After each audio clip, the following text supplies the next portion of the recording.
think you guys are right. Maybe it did follow me up here. Stay here as long as you want. I will. There you go. Thanks, Phoenix. All right. All right, so joining us this morning, we have a lovely panel of guests. We've got Karen Whiteman, who's the Executive Connector. Yes. The Executive Connector of SVP, which stands for Social Venture Partners. That's right. And we've also got Andrew Fung joining us this morning. He's the Director of Youth Central. And you are also the first winner of Fast Pitch, which is an SVP program. Yeah. He's a poster child. There you go. Yeah, exactly. The possibilities of Fast Pitch. And Andrew would not have won that without some great coaching. We do have a coach here. Now, Dave was not Andrew's coach, unfortunately, but Dave Hughes joining us from Imperial Oil, and you are a Fast Pitch coach, and we're going to talk a little bit about that. Let's jump right into it right now. Okay. Why become a coach? Well, like I said earlier, when I first got asked if I'd be interested, I was just intrigued by the idea. It was really unique and innovative, and the thought of being able to maybe bring some of the skills I've been working for 25 years. Hopefully I've developed some skills in that 25 years and be able to bring them to an organization that maybe can benefit from them was very, very attractive to me. And then having gone through it the first time, it was more than I expected. So it's a very satisfying thing to do. Like we talked about writing checks, but this is a lot more than that. Now, I was under the impression that most of the coaches have to be some sort of communications experts. You're saying it's actually not true. No, we have coaches from all different industries, all different backgrounds. We have, this is Calgary, there's a lot of oil people there, but they not necessarily engineers, there's accountants.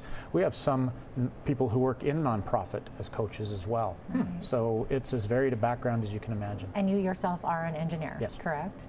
That's amazing. Well, the good news is we have a video question for you, maybe bad news too. So have a look and have a listen. This question is for you, Dave. Everybody is so busy in Calgary these days. Why are you giving up all this time to coach a nonprofit? Why are you giving up time? Do you look at this as giving up time? Not at all. Yeah.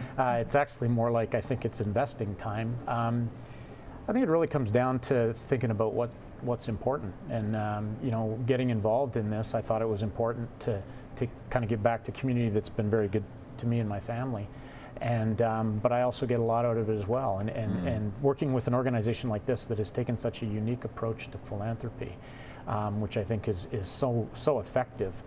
It's actually made me want to spend more time doing it, and I have been increasing my involvement a little bit. So it's something that is important to me. And the other thing with Fast Pitch is the way the program's designed is it is relatively spread out. It's about a 3-month process every other week. So it's not, that helps. I mean, it's not like you're investing your 30 hours all in 1 week. That helps a little bit with people with busy schedules. How much research do you have to do on your nonprofit before you sit down with them? Or you sit down and they tell you everything? It's a bit of both. Karen lets us know a little bit ahead of the first meeting who we've been paired up with, and then I would just hop on the internet and look at whatever information's available on their website. But a lot of the information comes from the first time you sit down with the individual who we call the pitcher for the nonprofit, and a lot of conversations over subsequent weeks. And you really get a sense of their passion and what they're really about and what message they really want to. So Dave gives you a call, Karen. Yeah. He says, "Hey, I heard about this program. I'd love to be a coach. Do you have a screening process?" Yeah, he has to have coffee with me. Oh, stop it. Come on, there's got to be more, because a guy like Andrew wants to make sure that the guy who's coaching him knows what he's doing. Like when you talked to Dave, and you had a one-on-one, you had coffee with Dave, what was it about Dave that you said, this is a guy I need to have on our team? I think the most important attribute in a coach is wanting to help the nonprofit and bringing the vision of what the community is looking for. Because really, our biggest challenge is telling the story to the engineer, to the accountant. So if you have a coach who's an engineer or an accountant or a lawyer, they're going to offer feedback on what matters to them. And so that's really where the connection starts. So we're looking for people who are articulate, they're intelligent. They don't have to have a marketing or communications background, because like Dave said, if an organization wants him to give them money, then how are they going to appeal to the engineer?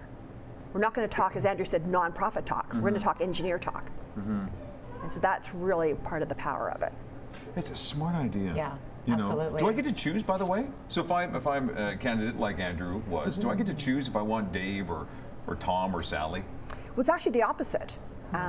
Really? I actually send a list out to all the people who want to coach of all the organizations that are going to be participating, and ask them to pick which organizations they would like to coach. And they number them 1 to 5, and we match them up with one of those top 5 organizations, because I honestly believe that if you're going to coach, you should coach something that you have some passion for, some excitement about. Definitely. And I don't know what your life is. We had one young guy who said, I want to work with this organization because they work with kids with learning disabilities. Yeah. I said, okay. Well, turns out that he had a learning disability and was able to overcome it. And that's why he had a passion for that. So I think in order to really get people excited about things, let's ask them what their passion is and then see if we can fill that. Makes sense. Who are you coaching? Knight's Cabin.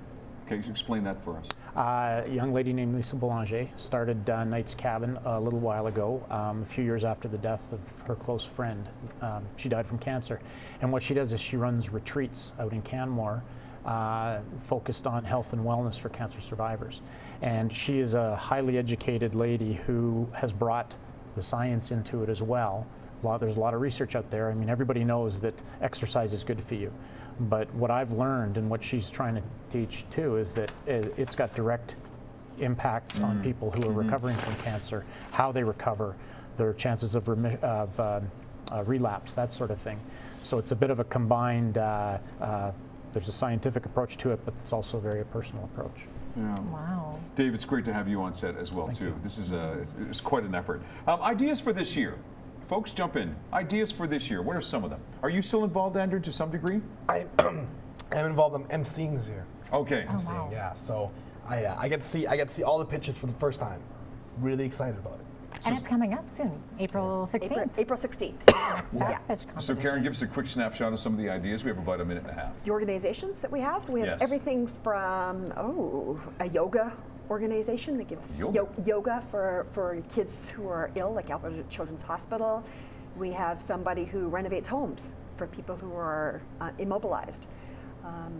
Gee, Dave, help me here. Yeah, well, and there's performing arts for disadvantaged youth. There's an organization looking at street people and particularly bottle pickers and how they can help them with mobile recycling centers, that sort of thing. You can't believe the breadth of the nonprofits that get involved. So interesting. So who will win?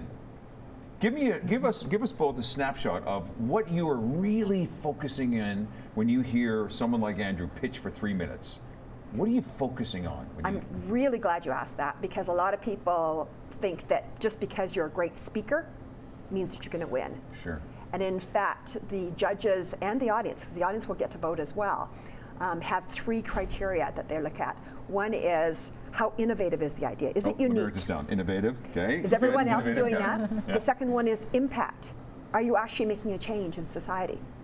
Whether it's a small change or a big change, are you making a change? And then only a third of the mark is actually the presentation itself. And that's something. Wow. So we really want people to think about all those 3 aspects. So it's not just a beauty contest, although Andrew is quite beautiful. It was also the fact that his pitch had innovation and impact in it as well. And as I said, we're going to have text voting for the audience, so they will be judging on the same criteria. And how many participants will be taking part in We've got this? 12 pitchers. Will be pitching that night in front of 3 judges. Oh. There'll They be have a tough job. a judges Wow. award, They do. and there's an audience award, most innovative award, and a coaches award. Excellent.